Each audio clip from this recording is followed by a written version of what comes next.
Hello student. आज इस class में हम plant disease pre disposing factors के बारे में अध्ययन करेंगे। डिस्पोजिंग फैक्टर या डिस्पोजिशन फैक्टर्स एक प्रकार से वो फैक्टर्स हैं जिनके कारण से किसी भी प्लांट्स में होस्ट में डिजीज डेवलप होता है, डिजीज का प्रसार होता है। तो वो सारे जो फैक्टर्स होते हैं उसको हम किसमें लेते हैं? Plant disease pre disposition factors के तहत हम उनको लेते हैं। Plant disease pre disposition factors को समझने के लिए पहले हम प्लांट डिजीज ट्रायंगल को समझना जरूरी है।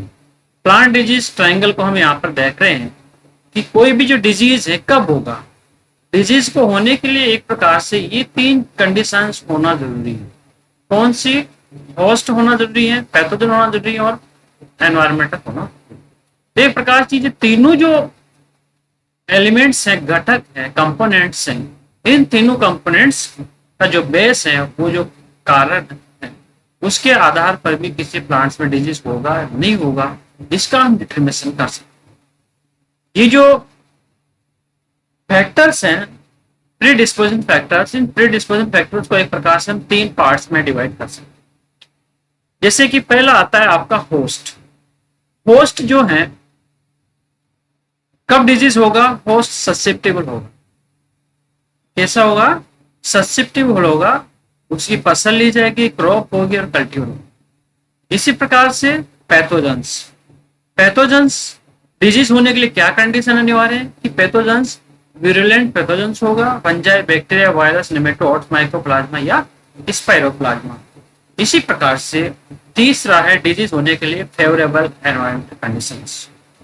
फेवरेबल एनवायरमेंट कंडीशन जैसे एयर टेम्परेचर है, सॉइल टेम्परेचर है, सॉइल फर्टिलिटी है, सॉइल टाइप है, सॉइल पीएच है, रेनफॉल है, रिलेटिव ह्यूमिडिटी है, सॉइल मॉइस्चर है। ये जो फैक्टर्स अगर मान लीजिए इसके लिए फेवरेबल होंगे, पैथोजेंस के लिए फेवरेबल होंगे, तो उस कंडीशंस में एक प्रकार से वहां पर डिजीज डेवलप होगा। तो इस प्रकार से ये जो सारे फैक्टर्स हैं जो डिजीज डेवलप होने के लिए, उन सबको हम एक प्रकार के प्री डिस्पोजिंग फैक्टर्स के तहत हम उनको मानते हैं। तो इस प्रकार से हम देख रहे हैं कि यहाँ पर इस जो प्री डिस्पोजिंग फैक्टर है, प्री डिस्पोजिंग फैक्टर्स को एक प्रकार से हम तीन पार्ट्स में डिवाइड कर सकते हैं: pathogenic factors, host related factors और फेवरेबल एनवायरमेंट कंडीशंस फैक्टर।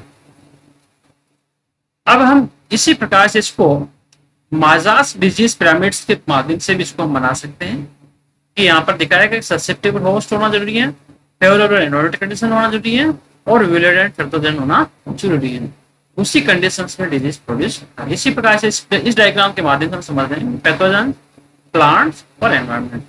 यहाँ पर दिखाया गया the interaction of components of plant disease can be expanded to include time and humans.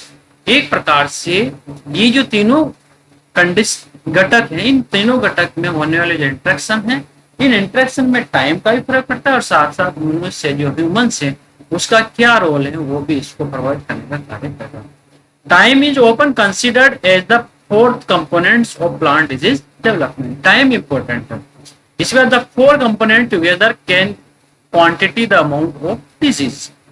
ये जो चारों कंपोनेंट्स हैं इसको हम टाइम को भी अगर इंक्लूड कर देते हैं, जो मजाज ने जो डिजीज पिरामिड दिया था, तो उस कंडीशंस में हम पता लगा सकते हैं कि डिजीज की अमाउंट क्या रहेगी, कितनी मात्रा में डिजीज प्रोड्यूस होगी। इसी प्रकार से human equation can effect the three components of the disease triangle and should be considered as the fifth component in disease development. इस प्रकार से जो माजास इसने इसके एक प्रकार से इसने इसको 5 कंपोनेंट्स इन्होंने माने। अब नेक्स्ट आता है अपना होस्ट फैक्टर। ये जो होस्ट फैक्टर्स को किस प्रकार से कंसीडर करें, क्योंकि जितने भी प्लांट्स हैं जो उनकी क्रॉपिंग की जाती है उनको हम एक प्रकार से होस्ट के रूप में कंसीडर कर सकते हैं। किसके लिए होस्ट है ये? पैथोजेंस के लिए होस्ट।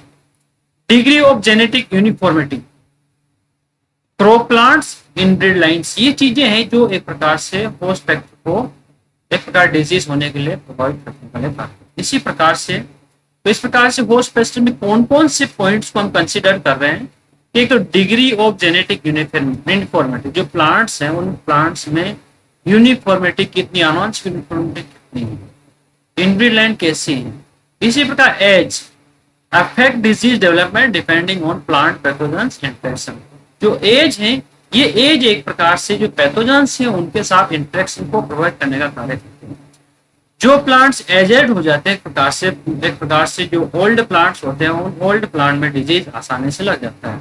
लेकिन जो प्लांट्स एक प्रकार से यंग प्लांट्स होते हैं, इन यंग प्लांट्स में पैथोजेंस एक प्रकार से आसानी से डिजीज प्रोड्यूस नहीं कर पाता। क्यों? क्योंकि उनके अंदर एक प्रकार से डिजीज रेसिस्टेंसी का गुण उनमें पाया जाता है। किनमें? तो न्यूक्ली जो यंग प्लांट्स होते हैं उनमें। लेकिन जो ओल्ड प्लांट्स होते हैं, ओल्ड प्लांट में रेसिस्टेंट का जो गुण होता है वो कम हो जाता है। तो वहां पर क्या आ जाते हैं, उन प्लांट्स में ससेप्टिबिलिटी की क्वालिटी वहां पर हो जाती है। इस प्रकार there are different levels of susceptibility which include plants में जो ससेप्टिबिलिटी को इस प्रकार से कर सकते हैं। एक होता है इम्यून, इम्यून बोलते हैं डिजीज रेसिस्टेंट वेराइटी। ये जो डिजीज रेसिस्टेंट वेराइटी जो इम्यून होते हैं, प्रतिरोधक क्षमता वाले प्लांट्स होते हैं, ये plants can not be infected, ये किसी कंडीशंस में इन्फेक्ट नहीं होते हैं। दूसरा होता है आपका ससेप्टिबिलिटी।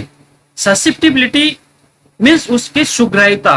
अगर मान प्लांट अगर ससेप्टिबल है तो ससेप्टिबल प्लांट्स में डिजीज आसानी से प्रोड्यूस हो सकता है, पैथोजन आसानी से उसमें अटैक कर सकता है, उसको पेनिट्रेट कर सकता है। इसी प्रकार रेसिस्टेंसी में और नॉट बी इन्फेक्टेड, एक प्रकार जो डिजीज रेसिस्टेंट प्लांट्स होते हैं, ये डिजीज रेसिस्टेंट प्लांट इफेक्ट भी हो सकते हैं और नहीं भी। इस प्रकार से ये किस पे डिपेंड करता है? डिफेंस कंपाउंड, जो डिफेंस कंपाउंड्स होते हैं उन डिफेंस कंपाउंड्स इनमें पाए जाते हैं, रेसिस्टेंट वेराइटीज के तहत इनमें पाए जाते हैं। तो इस प्रकार से ये जो एक प्रकार से डिजीज, अगर मान लीजिए कोई प्लांट्स हैं, अगर वो इम्यून प्लांट्स हैं तो उसमें पैथोजन आसानी से अटैक नहीं कर पाता, वो प्लांट्स हेल्थी रहते हैं। यदि प्लांट ससेप्टिबल है तो उस ससेप्टिबल प्लांट्स में एक प्रकार से पैथोजन आसानी से अटैक कर जाते हैं और उसकी जो डिफेंस मैकेनिज्म है होस्ट की, उसको पैथोजन पास करते हुए और पेट्स में डिजीज प्रोड्यूस करने में कैपेबल हो जाते हैं। नेक्स्ट आता है पैथोजेनिक फैक्टर्स।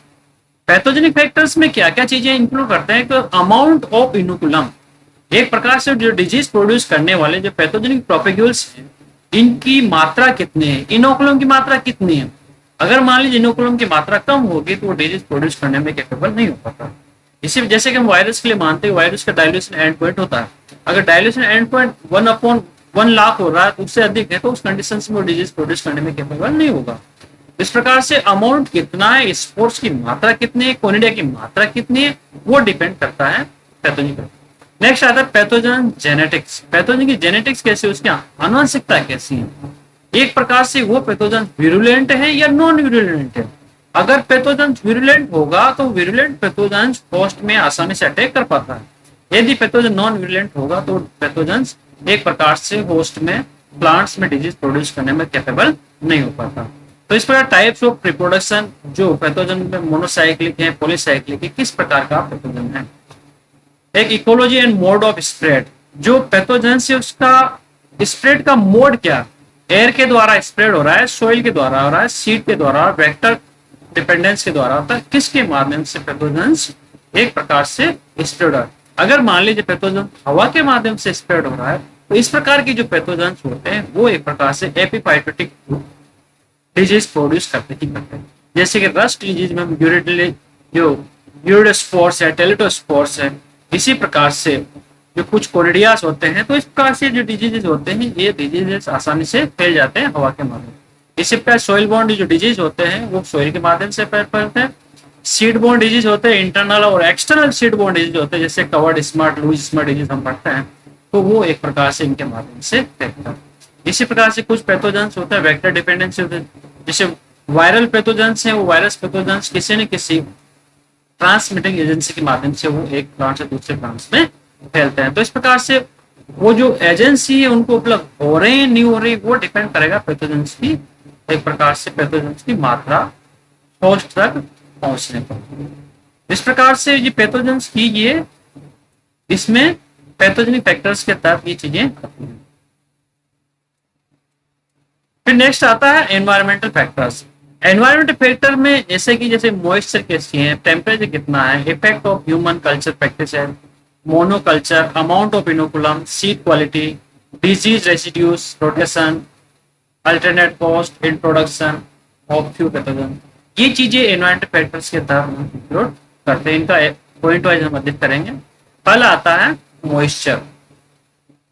तो एनवायरमेंट फैक्टर में मॉइस्चर है, टेम्परेचर, डिस्पर्सल एजेंट्स है, सोइल पीएच है और अदर्स।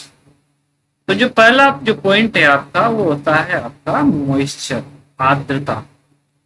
आर्द्रता कैसी है, मॉइस्ट कैसी है? ये जो मॉइस्चर है ये एक्टिवेट रेस्टिंग स्पोर्स। एक प्रकार से जो मॉइस्चर जो होती है, जब जैसे कि मान लीजिए ऊस स्पोर्स है, जो एल्बुगो कैंडिडा है, एल्बुगो कैंडिडा एक प्रकार से रेस्टिंग स्पोर्ट प्रोड्यूस करता है ऊस स्पोर्स। अगर उन ऊस स्पोर्स को प्रॉपर तरीके रूप से उनको मॉइस्चर मिल जाते हैं, आर्द्रता मिल जाते हैं, उस कंडीशन को क्या करता है, जर्मिनेट करता है और जर्मिनेट होते हुए नए प्लांट्स को एक प्रकार से वो पेनिट्रेट करने का कार्य करता है, इन्फेक्शन करने का कार्य करता है। इसमें मॉइस्चर है एक प्रकार से activates resting stage, affect germination of spores and penetration into host. दूसरा, वाटर ऑन लीव्स, जो पत्तियां हैं, पत्तियों में पानी की मात्रा कैसी है, मतलब वो पत्तियों में आर्द्रता कैसी है, ये भी एक प्रकार से पैथोजेंस की एक्टिविटी को प्रभावित करती है। ह्यूमिडिटी कैसी है, आर्द्रता कैसी है। इसी प्रकार से लीफ विटनेस है best indicator but difficult to measure. तो इस प्रकार से मॉइस्चर है। मॉइस्चर अगर अधिक मॉइस्चर कंडीशंस होंगे तो प्लांट पैथोजन के लिए फेवरेबल होती हैं और वो डिजीज प्रोड्यूस करने में केपेबल होता है। नेक्स्ट आता है आपका टेम्परेचर, तापमान अफेक्ट्स ग्रोथ रेट्स। एक का जो टेम्परेचर होता है, प्रॉपर टेम्परेचर है, फेवरेबल टेम्परेचर है, तो ये ग्रोथ रेट को क्या करता है, प्रभावित करने का कार्य करता है। Some pathogen adopted to certain temperature range. Refrigeration important for management. इस प्रकार से रेफ्रिजरेशन है, इस टेम्परेचर को कंट्रोल करते हुए एक प्रकार से प्लांट्स को इन्फेक्शन से हम बचा सकते हैं। नेक्स्ट है डिस्पर्सल एजेंट्स, जो पैथोजेनिक प्रोपेग्यूल्स, इन पैथोजेनिक प्रोपेग्यूल्स को एक खेत से दूसरे खेत, मतलब डिजीज प्लांट फील्ड से जो हेल्दी प्लांट फील्ड से वहां पर पहुंचना, एक जिले से दूसरे जिले में, एक देश से दूसरे देश में, वहां पर फैलने वाले जो सहायक एजेंट्स हैं वो किस टाइप की हैं। जैसे bacteria, fungi are limited in mobility, क्योंकि बैक्टीरिया और फंजाई जो कवक हैं इनमें मोबिलिटी बहुत कम पाई जाते हैं। हालांकि निमेटोड्स प्लांट्स होते हैं, जो सोइल होते हैं, सोइल में एक प्लांट से रूट से दूसरे प्लांट रूट तक वो मोबाइल कर सकता है, जा सकता है। तो ये जो फंजाई हैं, बैक्टीरिया है, इनके स्पोर्स होते हैं या कोनिडियाज होता है, इनको एक स्थान से दूसरे स्थान में मूव करने के लिए पानी की आवश्यकता होती है। विंड्स हवा के माध्यम से, पीपुल है, मशीनरी है, इंसेक्ट है, अदर एनिमल्स हैं, इनके माध्यम से ये डिस्पर्सल होते हैं। इसी पर वायरल पैथोजेंस हैं, वायरल पैथोजेंस भी ट्रांसमिट एजेंसी हैं, निमेटोड्स के माध्यम से, पैरासाइटिक प्लांट्स के माध्यम से, कल्चरल एपरेटस के माध्यम से, ह्यूमन प्रैक्टिसेस के माध्यम से वो एक प्लांट से दूसरे प्लांट्स में क्या होते हैं, चले जाते हैं, डिस्पर्सल हो जाते हैं। एक होता है soil pH, specific requirements for many soil borne pathogens. Soil borne pathogens होते हैं, सोइल बोर्न पैथोजेंस के लिए सोइल की पीएच भी एक प्रकार से इंपॉर्टेंट रोल प्ले करती है।